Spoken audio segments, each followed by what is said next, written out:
Hello नमस्ते साथीभाइ दिदीभाइहरू।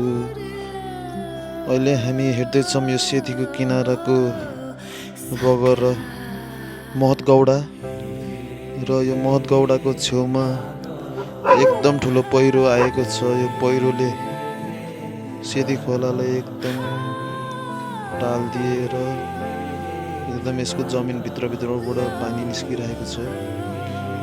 हेर्न सक्नुहुन्छ यो चौरको छेउबाट सबै भिरहरू खसेर टालिएको छ। खास यहाँ हुनुपर्ने यो गोर्ज हो, यो खास गोर्ज भनेको भित्र यो दुलोबाट आउने पानी हो। त्यो दुलोभित्रै यो भिर खसेपछि अरू पानी कताबाट आउने, पानी छरेर आउँछ। छरेर आएपछि अब जताततै वरिपरि यो एकदम राम्रो देखेको छ। यो पोखराको बासिन्दा र बाहिरको मान्छे पर्यटनहरूलाई हेर्नको लागि राम्रो छ। हेर्न आइदिनु होला। हस्, धन्यवाद।